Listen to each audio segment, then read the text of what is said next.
Hollywood की 10 mind blowing movies जिसे देखने के बाद तुम एक बहुत ही गहरी सोच में पड़ जाओगे कि ये मैंने क्या देख लिया, ऐसा तो मैंने पहले कभी नहीं देखा था।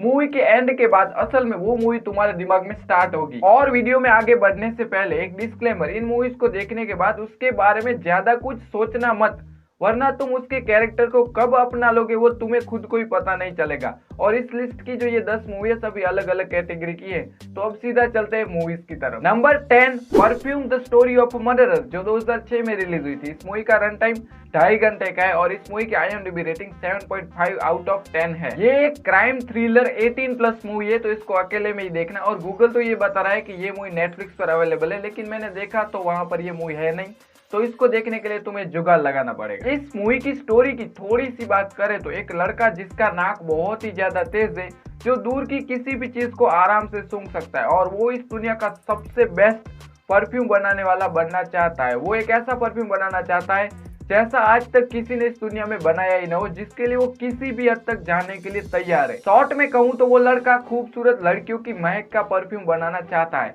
उसकी नाक बहुत ही ज्यादा तेज है, तो उसको पता चल जाता है कि किस लड़की की कैसी महक है, इसलिए अब वो खूबसूरत लड़कियों को अगवा करता है और फिर उनका मर्डर करता है और फिर उसका परफ्यूम बनाता है। और उसके बाद आगे मूवी में क्या होता है वो तुम खुद ही मूवी में देखना। नंबर 9, ट्रायंगल, जो 2009 में रिलीज हुई थी। ये एक थ्रिलर सस्पेंस मूवी है जिसका रन टाइम 1 घंटा और 40 मिनट का है और इस मूवी की IMDb रेटिंग 6.9 आउट ऑफ 10 है। और जहां तक मुझे याद है तो इस मूवी के अंदर कोई अडल्ट सीन नहीं है। नंबर 10 पर जो मूवी है perfume the story of murderer, और ये जो नंबर 9 पर मूवी है ट्रायंगल, इन दोनों मूवीज के साथ एक ये प्रॉब्लम है कि ये दोनों मूवीज इंडिया में ऑफिशियली अवेलेबल नहीं है, इसलिए ये दोनों मूवी हिंदी डब भी नहीं है, तो तुम्हें जुगाड़ लगा कर ही देखना पड़ेगा। लेकिन आगे कोई टेंशन की बात नहीं है, क्योंकि आगे हम जिन 8 मूवीज की बात करेंगे वो सब की सब हिंदी डब है। तो अब बात करते हैं ट्रायंगल मूवी की। तो सबसे पहले ट्रायंगल का मतलब क्या होता है? ट्रायंगल का मतलब होता है त्रिकोण, जिसके बारे में तो तुम्हें पता ही होगा, जिसके एक कॉर्नर से, यानी कि एक कॉर्नर से हम दूसरे पर जाते हैं, फिर दूसरे से तीसरे पर जाते हैं और फिर तीसरे से चौथे पर जाते हैं। वैसे तो कोने तो 3 ही है, लेकिन ऐसे समझाने के लिए तुम समझ लो। तो वापस से हम वहीं पर आ जाएंगे जहां पर हम पहले थे, और उसके बाद भी हम जिस भी कॉर्नर पर जाएंगे तो वापस से वहीं पर आएंगे जहां पर थे, यानी कि ये एक लूप है और वही इस मूवी के अंदर है। इस ट्रायंगल मूवी में एक जैस नाम की लड़की जो अपने पति और अपने फ्रेंड्स के साथ समुंदर की सैर करने जाती है, लेकिन समुंदर के बीच में तूफान की वजह से उनकी नाव वहीं पर डूब जाती है। पर थोड़े समय के बाद वहां पर एक बहुत ही बड़ा जहाज आता है जिन पर वो सब लोग चढ़ जाते हैं, लेकिन उस जहाज में जैस के साथ कुछ ऐसी घटनाएं होती है जिससे उसे ऐसा लगता है कि ये सब कुछ जो हो रहा है वो पहले भी मेरे साथ हो चुका है, जो कि कभी कभार हमारे साथ भी होता है, जब हमें ऐसा लगता है कि अभी जो हो रहा है वही एग्जैक्ट पहले भी हो चुका है। और इसके बाद इस मूवी में बहुत सारे मजेदार इंसिडेंट्स होते हैं जो मैं तुम्हारे लिए बिल्कुल भी स्पॉइल नहीं करना चाहूंगा, क्योंकि ये मूवी थ्रिलर के साथ एक सस्पेंस मूवी है और सस्पेंस को सस्पेंस ही रहने देते हैं। जितना तुम्हें मूवी के बारे में कम पता होगा वो अच्छा रहेगा। नंबर 8, अराइवल, जो 2016 में रिलीज हुई थी। ये एक साइंस फिक्शन थ्रिलर मूवी है जिसका रन टाइम 2 घंटे का है और इस मूवी के IMDb रेटिंग 7.9 आउट ऑफ 10 है। और इस मूवी को तुम Amazon प्राइम पर देख सकते हो और बिंदास अपनी फैमिली के साथ भी देख सकते हो। इस मूवी में अचानक एक दिन पृथ्वी पर 12 एलियन शिप्स आ जाती हैं और किसी को पता नहीं है कि क्या हो रहा है, वो यहाँ पर क्यों आए हैं, उनका क्या पर्पस है। और हम इंसान जो हैं पृथ्वी के, वो सीधा उन पर हमला भी नहीं कर सकते, क्योंकि अगर हमने उन पर अटैक कर दिया और क्या पता कि वो भी हम पर अटैक कर दे, और वो कितने खतरनाक है ये भी हमें पता नहीं। तो उन एलियंस का मकसद जानने के लिए कि वो यहाँ पर आए क्यों हैं, इसलिए डॉक्टर लुइस को बुलाया जाता है, जो एक लैंग्वेज एक्सपर्ट है।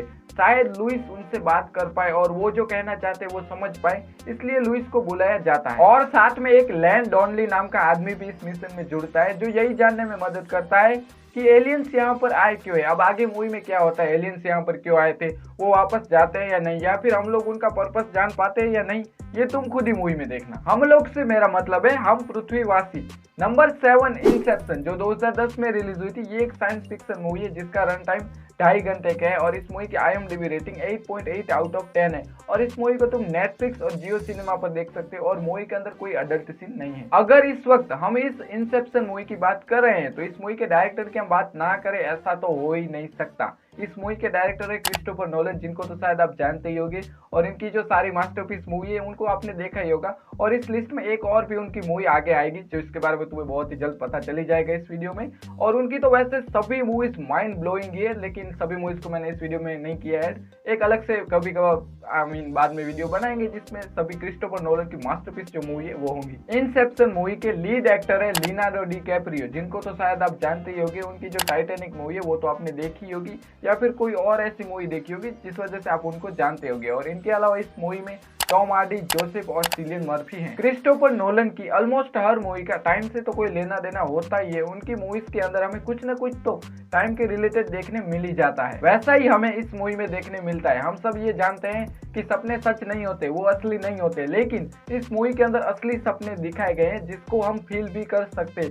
और कोई एक सपना नहीं, एक सपने के अंदर एक और सपना। मूवी बहुत ही इंटरेस्टिंग है, जिसे ध्यान से देखना, तभी तुम्हें ये पूरी मूवी समझ आएगी, वरना पूरी मूवी ऊपर से जाएगी, तुम्हें कुछ भी समझ नहीं आएगा कि मूवी कहना क्या चाह रही है, मूवी में चल क्या रहा है। और वैसे तो इस लिस्ट की सारी मूवीज ऐसी है जो तुम्हें आसानी से समझ नहीं आने वाली। नंबर 6 स्माइल, जो 2022 में रिलीज हुई थी। ये एक साइकोलॉजिकल हॉरर मूवी है जिसका रन टाइम 2 घंटे का है, और इस मूवी की IMDb रेटिंग 6.5 आउट ऑफ 10 है। और इस मूवी को तुम Amazon प्राइम पर देख सकते हो।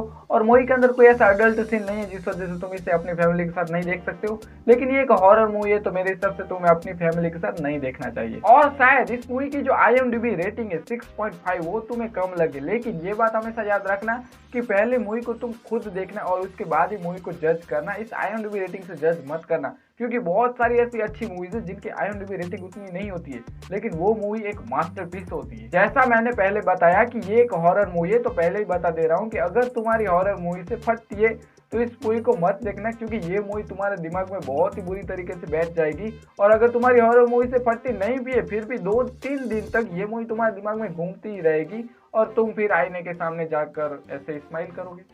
मुझे पता है क्योंकि मैंने किया था। वैसे तो स्माइल सबको पसंद होती है, लेकिन एक बार इस पॉइंट ऑफ व्यू से देखो कि तुम एक सुनसान सड़क पर रात को जा रहे हो और कोई एक अनजान आदमी तुम्हारे पास आता है और डेविल वाली स्माइल करता है, तो तुम्हारा क्या हाल होगा? वहीं पर फट जाएगी। मूवी की कहानी ये है कि एक रोज नाम की थेरापिस्ट है जिसके पास एक पेशेंट आती है और वो कहती है कि मेरे साथ इस वक्त बहुत ही अजीब चीजें हो रही है, मुझे एक हंसता हुआ चेहरा दिखाई देता है और बहुत ही ज्यादा डर लगता है, बहुत कुछ ऐसी अजीब अजीब चीजें फील होती है। और वो जो हंसते हुए चेहरे के साथ जो कोई दिखाई दे रहा है वो बहुत ही ज्यादा डरावना है। तो रोज एक थेरापिस्ट है तो वो उसका भरोसा नहीं करती, वो सोचती है कि इसको कोई होगी, मेंटली कोई इश्यू होगा, इस वजह से ये ऐसा सब कुछ कर रही है। लेकिन वो जो सारी चीजें थी उस पेशेंट को वहां पर दिखाई देती है और उसके बाद वो अपने आप को मार देती है, यानी कि आत्महत्या कर लेती है। और उसके बाद इस स्माइल मूवी में बहुत ही अजीबोगरीब इंसिडेंट्स होते हैं जिसे देखने में तुम्हें बहुत ही ज्यादा मजा आएगा और साथ में डर भी लगेगा। और फिर रोज के साथ क्या होता है, वो पेशेंट कौन थी, उसके साथ क्या होता है, और वो जो स्माइल थी उसके साथ क्या होता है, ये सब कुछ तुम मूवी में ही देखना। नंबर 5 शटर आइलैंड, जो 2010 में रिलीज हुई थी, और इस मूवी के भी लीड एक्टर लियोनार्डो डिकैप्रियो ही है।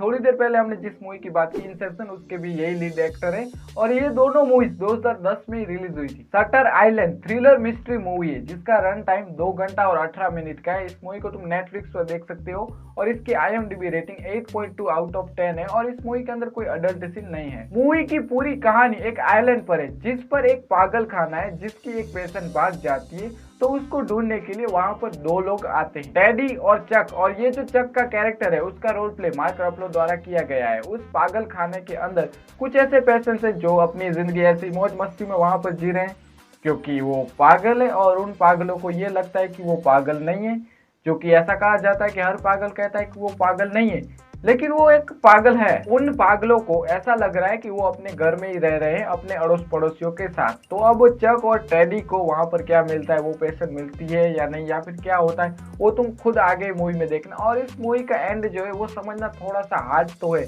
जो कि ज्यादातर लोगों को समझ नहीं आता। नंबर 4 पैसेंजर्स, और ये एक मजेदार मूवी है क्योंकि ये मूवी तुम्हें बहुत ही आसानी से समझ आ जाएगी और इस लिस्ट में जो नंबर 1 पर मूवी है वो भी तुम्हें आसानी से समझ आ जाएगी। पैसेंजर्स मूवी 2016 में रिलीज हुई थी। ये एक science fiction space romantic movie है जिसे तुम नेटफ्लिक्स पर देख सकते हो और इस मूवी का रन टाइम 2 घंटे का है जिसकी IMDb रेटिंग 7 आउट ऑफ 10 है। और इस मूवी के अंदर 1-2 ऐसे सीन है जिस वजह से तुम्हें इसे अपनी फैमिली के साथ नहीं देखना चाहिए। मूवी के लीड एक्टर है क्रिस प्रैट और एक्ट्रेस है जेनिफर लॉरेंस। तो इस मूवी की स्टोरी ये है कि पृथ्वी से एक स्पेसशिप रवाना हुई है दूसरे प्लेनेट के लिए जिसका सफर 120 साल का है। उस स्पेसशिप में बहुत सारे लोग भी हैं जो बॉक्स के अंदर सोए हुए हैं, और वो एक ऐसा बॉक्स है जिस वजह से इस 120 साल के सफर में उनकी एज बढ़ेगी नहीं, वो जितनी उम्र के थे उतने ही रहेंगे। अब शायद तुम्हारे दिमाग में ये ख्याल आए कि तो फिर 120 साल तक उस स्पेसशिप को चलाएगा कौन?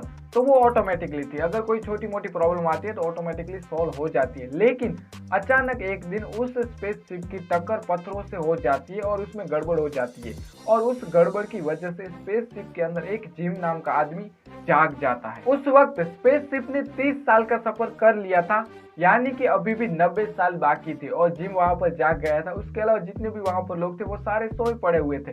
तो जिम को समझ नहीं आ रहा था कि उसे करना क्या चाहिए, और वो किसी और को जगा नहीं सकता, क्योंकि अगर उसने उसको जगा दिया तो वो भी क्या करेंगे, क्योंकि अभी भी 90 साल का टाइम बाकी है। और एक इंसान अगर जाग जाता है तो उसके बाद उसकी उम्र भी बढ़ने लगती है, क्योंकि अगर स्पेसशिप के अंदर कोई जाग जाता है तो इसका मतलब यही है कि वो बॉक्स से बाहर है, वो बॉक्स के अंदर नहीं है। अगर वो बॉक्स के अंदर होता तो वो जागता ही नहीं, और वो अगर वो एक बार बॉक्स से बाहर आ जाता है तो फिर उसकी एज भी बढ़ने लगती है। और इसी तरह अब जिम बाहर आ चुका है तो उसकी एज भी बढ़ने लगेगी, तो वो किसी को जगाना नहीं चाहेगा, क्योंकि अगर कोई उस बॉक्स में से बाहर निकलेगा तो उसको भी 90 साल का वहां पर सफर करना पड़ेगा, और उसकी एज भी बढ़ेगी, यानी कि वो 90 साल का सफर भी नहीं कर पाएगा और उससे पहले ही मर जाएगा। अब आगे इस पैसेंजर्स मूवी में क्या होता है वो तुम खुद ही मूवी में देखना। अगर तुमने इस मूवी को नहीं देखा है तो इस वक्त ये जानने के लिए तुम्हारा दिल बहुत ही ज्यादा धड़क रहा होगा कि आगे जिम के साथ क्या होता है और वो स्पेसशिप कहां पर पहुंचती है। नंबर 3 पर जो मूवी है उसका नाम है मेमेंटो, जो साल 2000 में रिलीज हुई थी, और इस मूवी के भी डायरेक्टर क्रिस्टोफर नोलन ही है।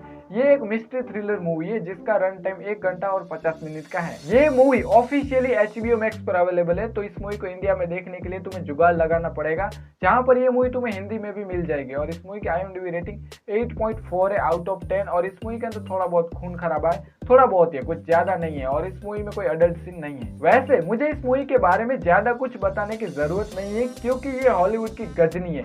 वैसे तो देखा जाए तो ये गजनी से पहले आई थी, तो इसका मतलब ये है कि गजनी जो है वो मेमेंटो है, मेमेंटो गजनी नहीं है। और इंडिया में तो ज्यादातर लोग इस मूवी को गजनी नाम से ही जानते हैं। मूवी की स्टोरी ये है कि एक लेनोर्ड नाम का आदमी, जिसको शॉर्ट टर्म मेमोरी लॉस की बीमारी है, यानी कि हमारी भाषा में कहूँ तो गजनी, तो अब इस गजनी की बीवी को किसी ने मार दिया, इसलिए अब गजनी उससे बदला लेना चाहता है जिसने इसकी बीवी को मारा। तो इस मूवी के अंदर तुम्हें बहुत सारी ऐसी अजीबोगरीब चीजें देखने मिलने वाली हैं, जिस वजह से तुम्हारा दिमाग घूम जाएगा। तो अब आगे क्या होता है, गजनी क्या करता है, वो तुम खुद ही मूवी में देखना, और मूवी को जितना हो सके उतना कम समझने की कोशिश करना, वरना तुम भी गजनी 100% बन सकते हो। ये एक माइंड ब्लोइंग मूवी है, लेकिन माइंड का भरोसा भी कर सकती है। नंबर 2 लूसी, जो 2014 में रिलीज हुई थी। इस मूवी को तुम नेटफ्लिक्स पर देख सकते हो, जिसका रन टाइम 1.5 घंटे का है, और इस मूवी की IMDb रेटिंग 6.4 आउट ऑफ 10 है। और हाँ, ये एक साइंस फिक्शन मूवी है। इस मूवी को देखे बहुत टाइम हो गया, लेकिन मुझे जहां तक याद है इस मूवी के अंदर कोई ऐसा बड़ा अडल्ट सीन नहीं। लूसी मूवी की लीड एक्ट्रेस है स्कारलेट जॉनसन, और इस मूवी का जो लीड कैरेक्टर है लूसी, जिसके शरीर के अंदर कुछ गुंडे लोग ड्रग्स डाल देते हैं, जिस वजह से वो अपने दिमाग का 100% इस्तेमाल कर सकती है, यानी कि वो जो चाहे वो कर सकती है। ये एक अलग और बेस्ट कॉन्सेप्ट की मूवी है, जैसे तुमने पहले नहीं देखी होगी। जब लूसी अपने दिमाग का 100% इस्तेमाल करती है तो क्या होता है, वो मूवी में देखने जैसा है। तो अगर तुमने इस मूवी को नहीं देखा है तो जरूर से देखना। और वैसे भी कहा जाता है एक नॉर्मल इंसान अपने दिमाग का ज्यादा से ज्यादा 1-2% इस्तेमाल कर सकता है। तो देखो कि जब इंसान 100% इस्तेमाल करता है तो क्या होता है। तो अब फाइनली नंबर 1 मूवी का नाम है फॉल, जो 2022 में रिलीज हुई थी। अगर तुमने इस मूवी को नहीं देखा है, इसके बारे में तुम्हें कुछ भी पता नहीं है, तुमने इस मूवी के बारे में कुछ भी सुना नहीं है, तो मुझे पता है कि तुमने ये एक्सपेक्ट नहीं किया होगा कि ये मूवी नंबर 1 पर होगी। ये एक सर्वाइवल मूवी है जिसका रन टाइम 1 घंटा और 50 मिनट का है, जिसे तुम प्राइम वीडियो पर देख सकते हो। और इस मूवी की IMDb रेटिंग 6.4 है, और इस मूवी के अंदर कोई अडल्ट सीन नहीं है। इस फॉल मूवी को मैंने इस लिस्ट में नंबर 1 पर रखा है। उसका रीजन ये है कि इस मूवी को देखते टाइम तुम्हारा जो रिएक्शन होगा उसे तुम जिंदगी भर नहीं भूलोगे। और इस मूवी के अंदर कुछ सीन ऐसे भी हैं जिसे देखकर तुम अपनी आंखें बंद कर लोगे। मूवी में हंटर और बेकी नाम की 2 लड़कियां 2000 फीट ऊंचे टावर पर चढ़ती हैं और फिर वहीं पर फंस जाती हैं। इस मूवी के ऐसे ऐसे सीन्स है ना, जिसको देखने के बाद तुम्हारा फेफड़ा, किडनी, लीवर सब कुछ बाहर आ जाए। इस मूवी को तुम अपने घर में बेड पर लेटे हुए भी देखोगे ना, फिर भी तुम्हें ऊंचाई वाला डर महसूस होगा। और वैसे भी 90% लोगों को ऊंचाई से डर लगता ही है। 2000 फीट की ऊंचाई पर हंटर और बेकी जो फील करेंगी ना, वो डर तुम भी फील करने वाले हो। अब हंटर और बेकी उस टावर पर सर्वाइव कैसे करती है, या फिर कर पाती भी है या नहीं, वो तुम खुद मूवी में ही देखना। एक बेस्ट एक्सपीरियंस मूवी है। शायद तुम इस 10 माइंड ब्लोइंग मूवीज की लिस्ट से सहमत ना हो और ऐसा कहो कि इन 10 मूवीज के अलावा भी बहुत सारी ऐसी मास्टरमाइंड मूवी है जिनको इस लिस्ट में होना चाहिए था, तो वो इस लिस्ट में नहीं है। उसका पहला रीजन ये हो सकता है कि शायद मैंने उस मूवी को देखा ना हो, और दूसरा रीजन ये हो सकता है कि मैंने उसको देखा हो लेकिन वीडियोस बनाते टाइम मैं उसको इस लिस्ट में ऐड करना भूल गया हूँ, और तीसरा रीजन ये हो सकता है कि वो मूवी बहुत ही ज्यादा फेमस हो जिसको सबने देख रखा है, तो इसलिए मैंने इसको इसमें ऐड ही नहीं किया। मुझे यकीन है कि तुमने भी बहुत सारी माइंड ब्लोइंग मूवीज देखी होंगी, तो अगर इस लिस्ट में वो नहीं है तो मुझे कमेंट में जरूर से बताना, जिससे मैं उन मूवीज को देखूं और उसके बाद जब इसका मैं पार्ट 2 बनाऊं तो उसमें ऐड करूं। और हाँ, ये भी जरूरी नहीं है कि इसमें जो 10 मूवी है जिनकी मैंने जो रैंकिंग दी है वही तुम्हारी भी रैंकिंग हो। सबकी अलग अलग हो सकती है, सबकी अलग अलग सोच होती है, तो उससे मुझे कोई भी प्रॉब्लम नहीं है। और ये भी जरूरी नहीं है कि यही जो 10 मूवी है वो माइंड ब्लोइंग है और यही जो है वो टॉप 10 ही है। इसके अलावा भी बहुत सारी ऐसी मूवीज हैं जो इस लिस्ट में हो सकती है, आई मीन होनी चाहिए, लेकिन उसके बारे में मुझे पता नहीं है तो इसलिए शायद नहीं होंगी। तो इसके बारे में कमेंट में जरूर से बताना है कि कौन कौन सी ऐसी मूवी होनी चाहिए जो इस लिस्ट में होनी चाहिए थी, तो वो मैं जरूर से इसका जब पार्ट 2 बनाऊंगा उसमें ऐड करूंगा। अब एक बार रिकैप कर लेते हैं कि कौन सी 10 मूवीज थी। Number 10 perfume the story of murderer, 9 triangle, 8 arrival, 7 Inception, 6 smile, 5 shutter island, 4 passenger, 3 memento, 2 Lucy और नंबर 1 फॉल। 10 यही थी ना, याद रह गई यार मुझे, तो यही थी ना, कुछ गड़बड़ नहीं हुआ है ना। तो मिलते हैं नेक्स्ट वीडियो में। अगर नए हो तो सब्सक्राइब करके बेल आइकन दबा देना, जिससे तुम्हें मूवी और सीरीज रिलेटेड ऐसी मजेदार और भी वीडियो मिलती रहे।